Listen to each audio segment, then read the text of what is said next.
kami akan menyampaikan kata pengantar kami terlebih dahulu. Kata pengantar, puji syukur kami haturkan kehadirat Tuhan Yang Maha Esa atas berkat dan rahmat-Nya sehingga kami dapat menyelesaikan makalah yang berjudul Sistem Reproduksi pada Pria. Dengan makalah ini kami dapat memahami lebih dalam tentang sistem reproduksi pada pria.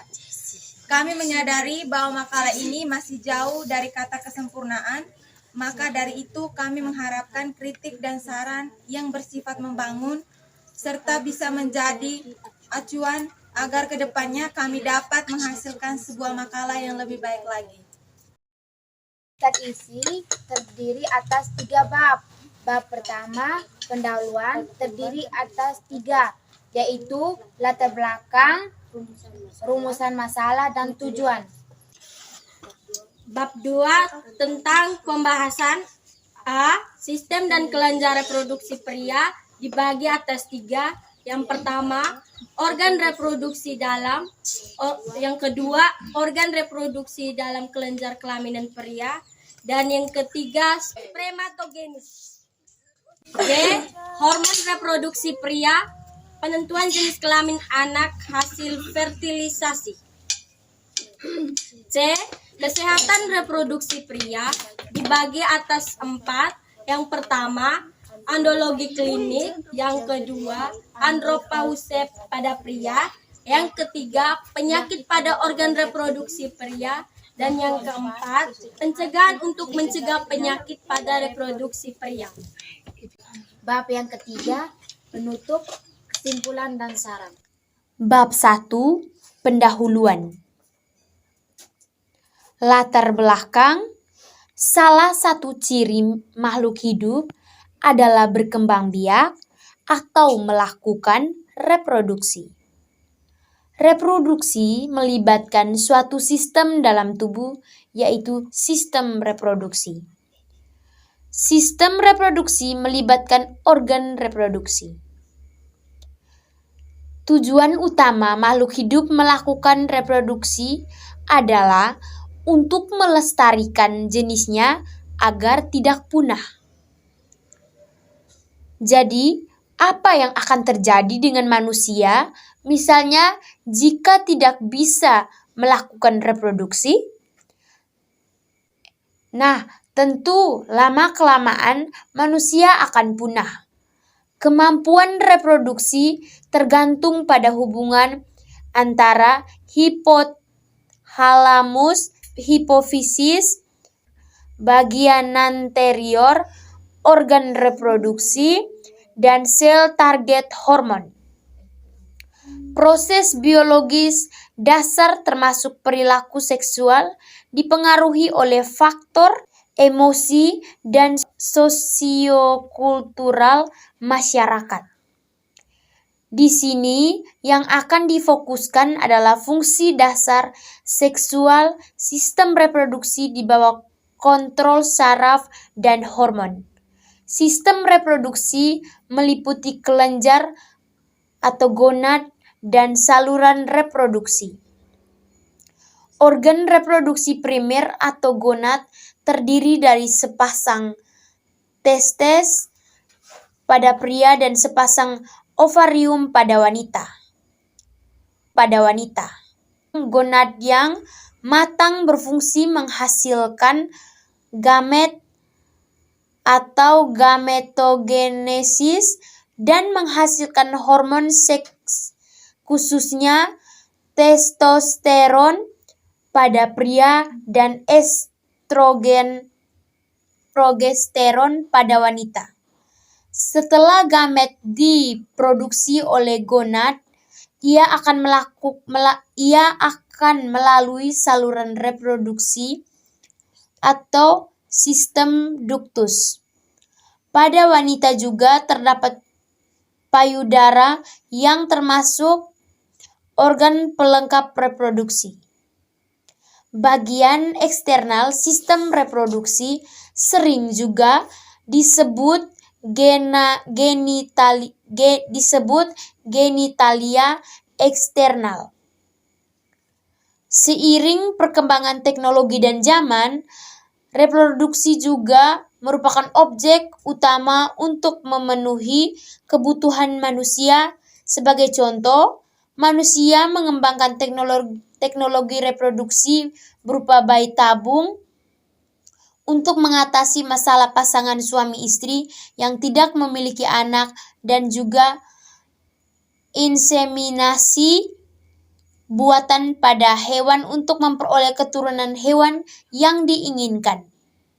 Selain perkembangan teknologi, kita juga sering mendengar atau membaca informasi mengenai berbagai penyakit yang berhubungan dengan sistem reproduksi. Berbagai penyakit sistem reproduksi ini tentunya harus kita cegah agar manusia tetap dapat memperoleh keturunan. Satu hal yang penting bagi generasi muda adalah menjaga kesehatan reproduksi agar tidak terkena penyakit pada sistem reproduksinya. Masalah A. Bagaimana sistem dan kelenjar pada reproduksi pria? B. Apa saja hormon yang memengaruhi reproduksi pria? C. Apa saja gangguan penyakit yang bisa menyerang reproduksi pria? D. Bagaimana pencegahan penyakit yang menyerang sistem reproduksi pria? Tujuan makalah ini dimaksudkan untuk membahas segala tentang reproduksi pria, baik konsep reproduksi, alat reproduksi, hormon reproduksi, penyakit reproduksi, dan cara penyembuhannya. Bab 2 pembahasan.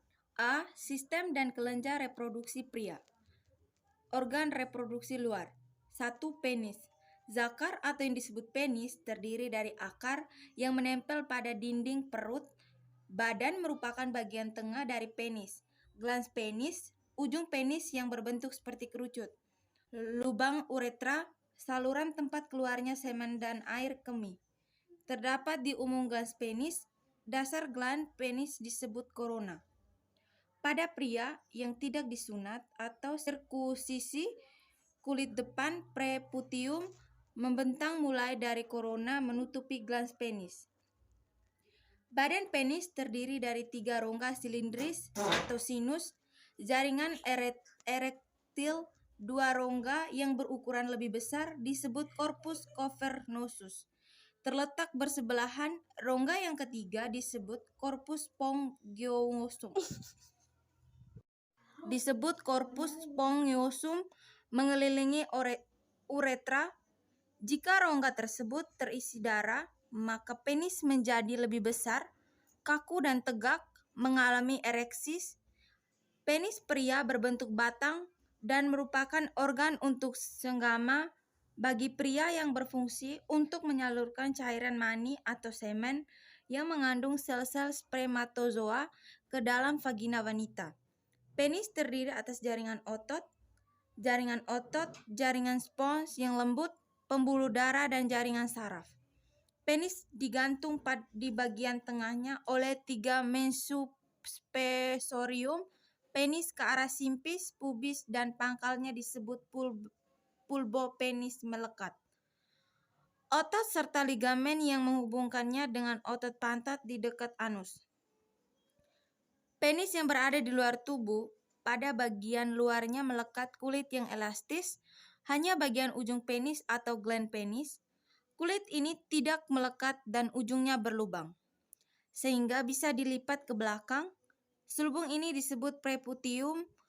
Rangsang seksual akan menimbulkan impuls saraf paramisfatis yang efeknya akan melebarkan atau dilatasi arteri penis dan pada saat yang sama akan mengecilkan atau kontriksi vena penis. Akibatnya akan terjadi pengisian jaringan erektil yang berada di antara kedua pembuluh darah tersebut dengan aliran darah bertekanan tinggi sampai penuh, dan hal ini menyebabkan penis menjadi ereksi. 2. Skrotum. Kantung buah pelir. Merupakan 2 buah gantung tempat testis disimpan yang berada di bawah batang penis. Struktur merupakan kantung berkulit tipis yang mengelilingi dan melindungi testis. Skrotum juga bertindak sebagai sistem pengontrol suhu untuk testis karena agar sperma terbentuk secara normal, testis harus memiliki suhu yang sedikit lebih rendah dibandingkan dengan suhu tubuh. Otot Kreutzmaster pada dinding skrotum akan mengendur dan mengencang sehingga testis menggantung lebih jauh dari tubuh dan suhunya menjadi lebih dingin atau lebih dekat ke tubuh dan suhunya menjadi lebih hangat. Organ reproduksi dalam 1. Testis. Lokasi testis berada pada skrotum yang memiliki lingkungan suhu lebih rendah beberapa derajat daripada suhu tubuh. Pada kasus testis yang masih ada di rongga peritoneum tidak turun ke skrotum, lingkungan testis menjadi lebih panas yang mengakibatkan tidak dapat menghasilkan sperma yang viabilitasnya baik karena sperma sangat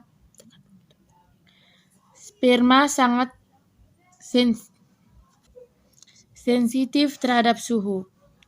Sel Leydig di testis memproduksi hormon testosteron dengan distimulasi oleh hormon LH. Testis berjumlah 2 buah yang berfungsi sebagai penghasil spermatozoa dan hormon testosteron. Untuk memproduksi sperma diperlukan suhu yang sedikit lebih rendah dari suhu tubuh. Karena menjelang kelahiran testis turun dari rongga tubuh atau abdomen menuju skrotum melalui canalis inguinalis. Skrotum dapat menjaga testis. Jika suhu dingin, skrotum akan mengkerut sehingga testis akan lebih hangat, dan jika suhu terlalu panas, skrotum akan mengembang.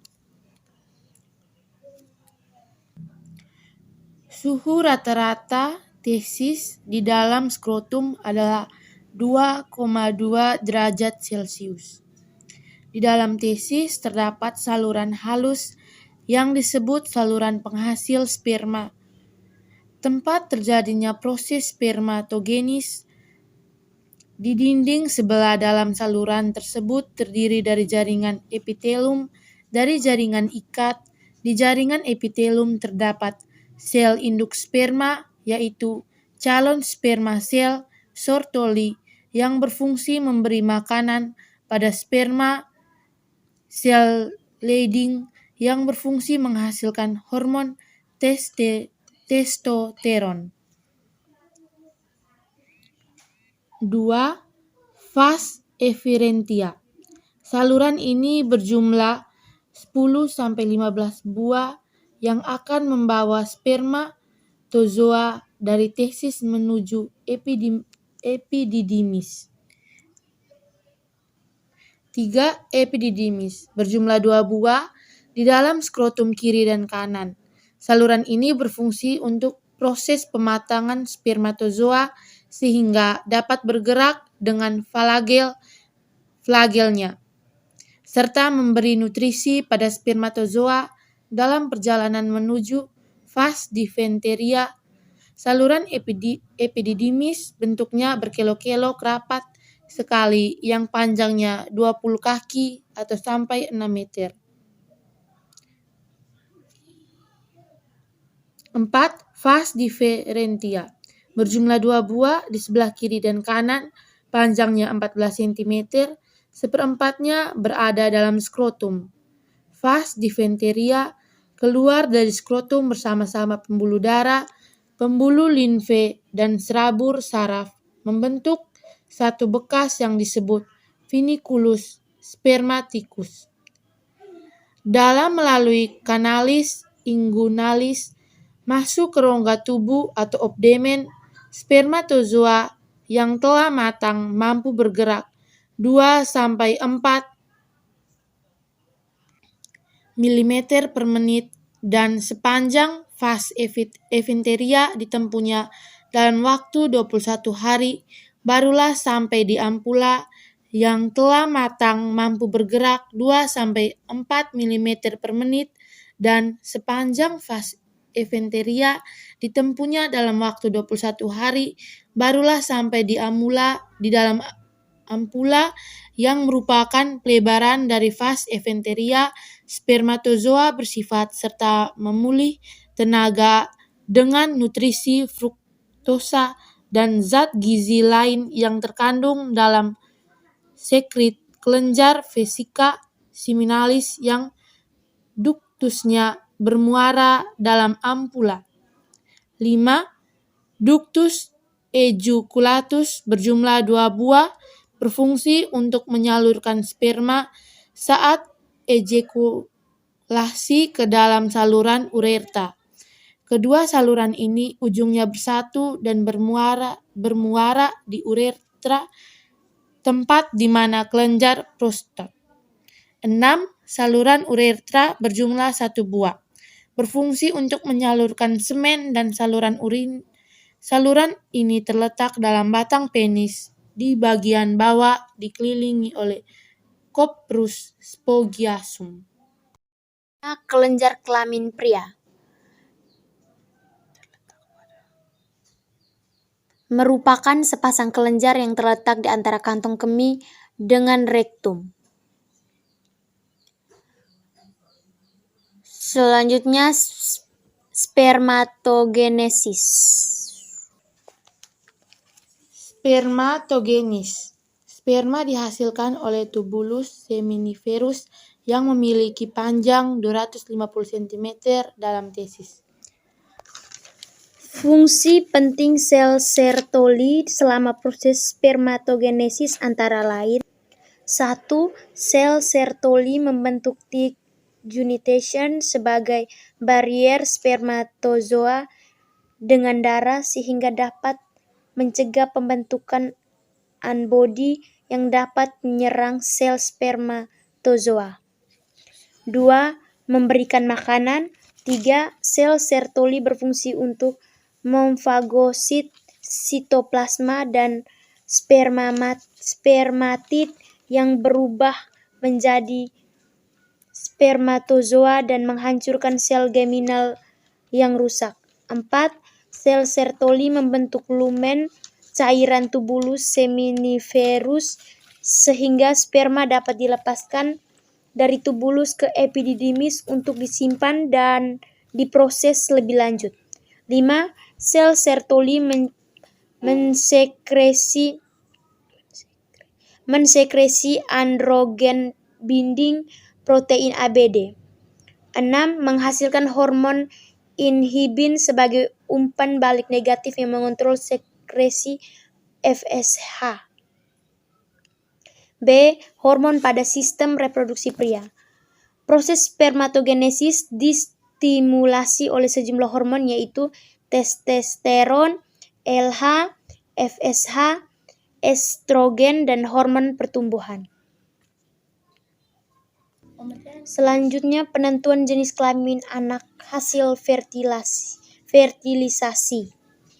Pembentukan jenis kelamin anak hasil fertilisasi tergantung ada atau tidak adanya determinan maskulin selama periode kritis perkembangan embrio. Selanjutnya, andropause pada pria. Bab 3. Penutup.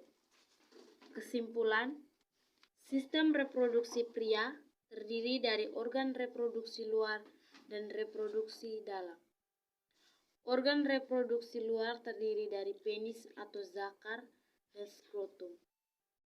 Organ reproduksi dalam terdiri dari testis, vas efferentia, epididymis, vas differentia, ductus ejaculatorius, dan saluran uretra.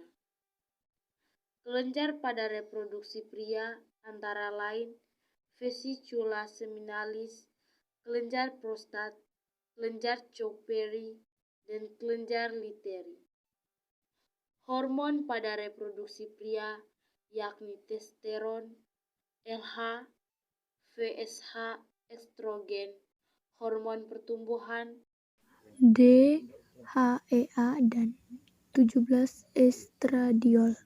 Gangguan penyakit yang dapat menyerang sistem reproduksi pria antara lain hipogonadisme, kriptorkidisme, uretritis, prostatitis, epididymitis, anorkidisme, hipertrofik prostat, hernia inguinalis, kanker testis, impotensi, fertilitas atau kemandulan, orkitis, sifilis atau raja singa, gonorhoe atau kencing nanah, kanker prostat.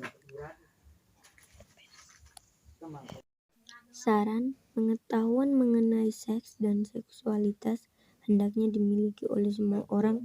Dengan pengetahuan yang dimiliki, diharapkan orang tersebut akan dapat menjaga alat reproduksinya untuk tidak digunakan secara bebas tanpa mengetahui dampaknya. Pengetahuan yang diberikan harus mudah dipahami, tepat sasaran, dan tidak menyesatkan.